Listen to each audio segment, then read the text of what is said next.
Silchar Chenkuri new Bhagatpur Shibshankar লেনের রাস্তার অবস্থা বেহাল সহ সরকারি বিভিন্ন প্রকল্প থেকে বঞ্চিত থাকার কারণে প্রতিবাদ স্থানীয়দের। মঙ্গলবার শিলচর চেঙ্কুরি নিউ ভগতপুর শিবশঙ্কর লেনের রাস্তার অবস্থা বেহাল দশা সহ সরকারি বিভিন্ন প্রকল্প থেকে বঞ্চিত থাকার কারণে প্রতিবাদ সাব্যস্ত করেন স্থানীয়রা। সংবাদ মাধ্যমের সাথে কথা বলতে গিয়ে স্থানীয়রা জানান, বিগত 12 বছর ধরে তাদের রাস্তা বেহাল হয়ে পড়ে আছে এবং সরকারি বিভিন্ন প্রকল্প থেকে বঞ্চিত শিবশঙ্কর লেনের স্থানীয় জনগণেরা প্রশাসনের পক্ষ থেকে নেই কোনো বিহিত ব্যবস্থা। রাস্তার অবস্থা বেহাল থাকার কারণে অনেক অসুবিধার সম্মুখীন হতে হয় স্থানীয়দের। তা সহ প্রাণের ঝুঁকি নিয়ে গর্ভবতী মহিলাদেরকে নিয়ে যেতে হয় হাসপাতালে এবং বর্ষার দিনে তাদের রাস্তাটি জলের তলায় তলিয়ে যায়। সংবাদ মাধ্যমের মধ্য দিয়ে স্থানীয় জনগণেরা প্রশাসন ও আসামের মুখ্যমন্ত্রী সহ শিলচরের বিধায়কের কাছে আবেদন করেন অতি সত্বর তাদের বিভিন্ন সমস্যার সমাধান করার জন্য। আমরা ভগতপুর এলাকা বরাকবিল স্কুলের আশেপাশে এখানে শিবশঙ্কর লেন, আমরা অনেক দিন যাবৎ বাচ্চা কাচ্চা নিয়ে এখানে থাকি। কোনো সরকারি অনুমোদন পাই না। আমরা রাস্তাঘাটের অবস্থা খুব খারাপ।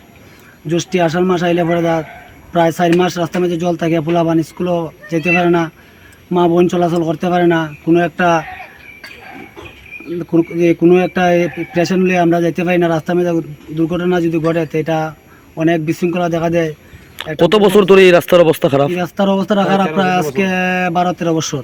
আচ্ছা, কোনো একটা প্রেগনেন্ট একটা ভদ্র মহিলা প্রেগনেন্ট হইলে এটা আমরা স্কুটি দিয়ে বা অটো দিয়ে নিতে পারি না। অ্যাম্বুলেন্সও ঢুকে না। আমরা খুব সমস্যার মধ্যে আছি। এটা আমরা দীপায়ন চক্রবর্তী এমএলএ তার কাছে নমস্কার, এটা একটু দেখিয়ে দিত বা আমরা কোনো সরকারি একটা স্কিম দিলে আমরা এখানে কত বছর কত পরিবার আছে এখানে টোটাল? এখানে টোটাল আমরা 50 ফ্যামিলি আছি বর্তমানে, কিন্তু আরো 50 ফ্যামিলি খালি জায়গা আছে, কিন্তু বর্তমানে আমরা 50 ফ্যামিলি আছি। মানে এটাই রাস্তা নিয়ে আপনারা চলাচলের রাস্তা এইটাই আর নাই? আর নাই। আচ্ছা, আমরা প্রেসিডেন্ট হলেও তো তাই না। ঠিক আছে। নমস্কার স্যার, আমি যে শিবশঙ্কর লেনের বর্তমানে আমি প্রেসিডেন্ট হয়ে আছি। আমরা এই রাস্তাঘাটের একটু অসুবিধায় আমরা যে যা অসুবিধা হয় তার জন্য আমি আপনাকে অনুরোধ করতেছি যাতে এই রাস্তাটা একটু সংশোধন করিয়া দিন।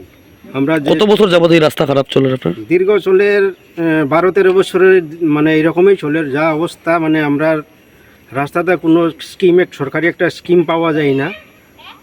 তার জন্য আমরা একটু মানে কষ্ট করে চলতেছি। একটা মানে ফ্লাডের সময় ওইটা মানে দীর্ঘ 3 ফুট 4 ফুটের মতন মানে ফ্লাড এই জায়গা। তখন আমরা মানে কি রাস্তার মাঝে কোনো অসুবিধা হইলে, কোনো বেমারি হইলে কিতা হইলে আমরা গাড়ির কোনো সুবিধা পাওয়া যায় না। তার জন্য আপনাকে অনুরোধ করা যাচ্ছে সেটা কি যাতে মানে এই রাস্তাটা যদি আপনি হেল্প করেন, মানে এটার কোনো মতে আমরা চলাফেরা রাস্তাটা মোটামুটি হয়ে গেলে আমরা একটু